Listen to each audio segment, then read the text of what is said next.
Alright, let's get into the Dr. Viper episodes. First on the list, the giant bacteria. Supposedly this was going to be the pilot episode back in 1993, but at the last second they premiered with The Past Master Always Rings Twice, because it had dinosaurs in it, and Jurassic Park had just come out. Ooh. I don't know, I guess I'd rather be eaten by a dinosaur than a giant bacteria, because at least it would be a cool way to go, like, hey, my friend got killed by a dinosaur! That'd be awesome. But this man-eating bacteria is what petrified me. This poor farmer walks outside, which was really bad timing, because Dr. Viper gets psychotically mad at the farmer and he feeds him to his experiment! The farmer didn't even do anything to prompt this! And it's not like the farmer comes back once the bacteria is defeated. He's gone. He's dead. In most children's cartoons, if there's a monster that eats people and then it explodes, everyone comes back. But not here. And this monster goes on a binge fest. He even eats an entire subway car full of people, and the other characters don't even take notice to it, or even mention anything about death. I guess that's how the creators and producers got away with it being a children's cartoon. But anyone with a keen eye could pick it out. Or with 4 eyes, woohoo. This is the other villain of the episode, Morbilus, a terrorist who goes around blowing up oil refineries, and from what I can remember, he really has no motive for doing so. He's just a jerk, which I think makes him more of a monster than Dr. Viper. At least the snake has a motive to his actions. When Morbilus and Dr. Viper eventually meet, at first it seems like Dr. Viper wants to recruit Morbilus to help him break into Mega Cat City Chemical Labs for his flying capabilities. But that's giving the doc too much credit. He just wants to turn him into a monster. And like everyone else, Morbilus doesn't come back. But this is the only time where I'm kind of okay with what Dr. Viper did to the 4-eyed guy. Because, well, he was evil and he killed people. This transformation is what terrified me most as a kid. I remember hiding under my pillow watching this and screaming! I'd have night frights where I'd wake my mom up, and after she'd comfort me and leave, I'd hear in the other room my mom berating my dad for letting me watch that cat show. And my dad only responds with a Robert De Niro like, huh? It's so typical of him. Oh, I find it so funny now.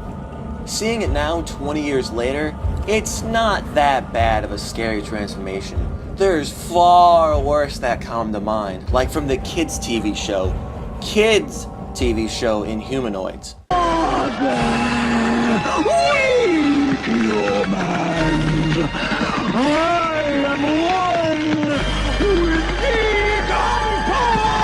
Holy crap! I can't imagine how I'd react if I saw that at 4 years old. I'd be scarred! Anyway, the writers and animators were going by trial and error with the giant bacteria. It's the bare backbone, the standard formula for a SWAT KATS episode. Later episodes added more variables to it. For example, the second season premiere of the SWAT KATS, the second Dr. Viper episode I saw, which I believe happened when I was around 6 years old. Now we're not messing around. Look at all the shadows, all the darkness! I don't know who was responsible for the severe atmospheric change in the show, but now it's almost anime. And I'm not insinuating this is a bad thing, but it seems like 2 different groups of animators worked on this. It's less anime-ish at some points, but then there's parts where it's super anime. It feels like they're trying to make fun of, or it's a spoof of the SWAT KATS. But I have to say, the animation really adds to the episode, because the stakes are much higher than before. Now swamp water consumes the city, and Dr. Viper has created a chemical that mutates pet shop animals into monstrosities of terror. Look at all the shadows and the warts, the attention to detail on that frog. That's so cool! And if that's not enough, one of the SWAT KATS is exposed to the mutation and tries to rip the other's throat out in a really intense and dramatic brawl. And if a putrid, soggy, swamp-ass city full of giant mutant reptiles and tentacles wasn't enough for a headache, now it's a head-splitting migraine when Dr. Viper mutates further into a Godzilla-sized monster! Holy crap! His design looks so cool though, especially those horny spikes on his chin and bottom jaw. Like I said, I was only a couple years older, but the atmosphere was so dark. Plus it didn't help that when I watched this, it was at night, with a cacophonous storm raining hell outside. Again, I watched from behind a pillow the whole time. But holy moly, I was on the edge of my seat when the one SWAT cat was up against Dr. Viper. Oh, the odds are way against him. And this one isn't even the pilot. Every second digs the SWAT cat further into a hole. But it's an awesome finale. Watching the episode now, it feels like it could have been a movie, or at least an hour-long special. It's such an entertaining episode. Yeah, I was scared, but I was also very intrigued. And I watched the next episode that was back-to-back with Mutation City, called Destructive Nature. Now we're going back to the first season, specifically the 4th episode, because it's not in that anime style from the 2nd season.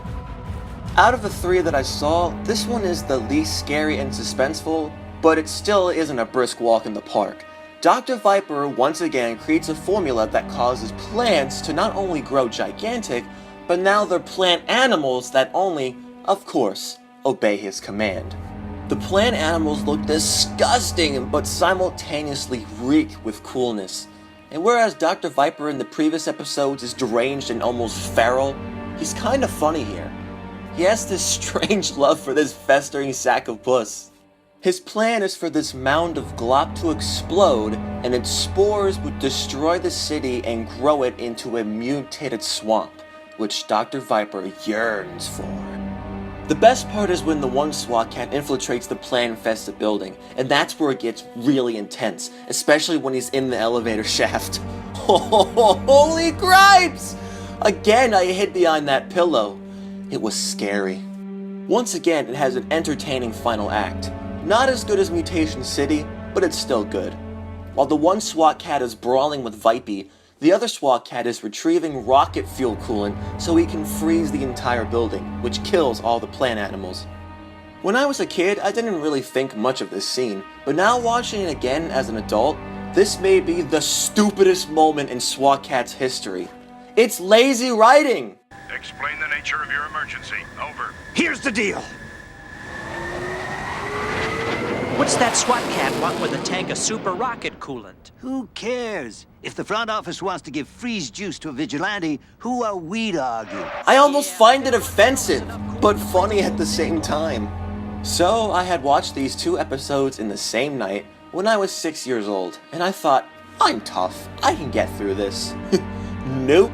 Nightmares resurfaced again with Dr. Viper, and I was forbidden to ever watch that cartoon again.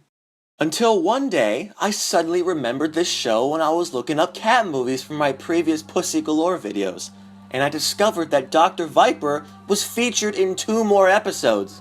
One of them is actually the origin story of Dr. Viper, but it's not memorable at all. For some reason, the episode is only 14 minutes long, as opposed to the usual 22 minutes, and for this reason, it feels really rushed.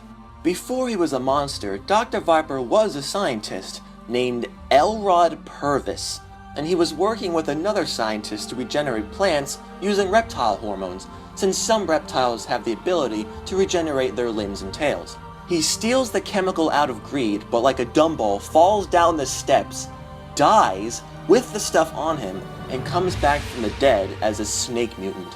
It's not very original, it's basically a similar story to the lizard from Spider-Man, and I always thought the name Elrod Purvis was so stupid, until I looked at it closer, and it has the same letters as Dr. Viper, but without his soul.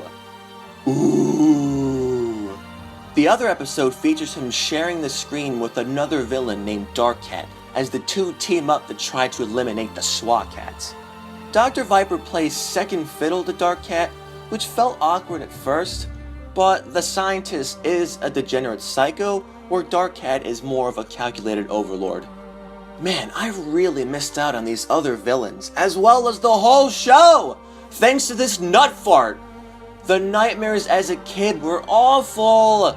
I don't really remember any offhand, but a lot focused on people getting wrapped up in stuff. Oh, look how she's squirming. I don't like it. I hate it! So there you go, my thoughts and feelings on Dr. Viper and the 3 specific episodes I saw as a kid. I had no idea there were other villains. I thought Vipey was the main antagonist of the series.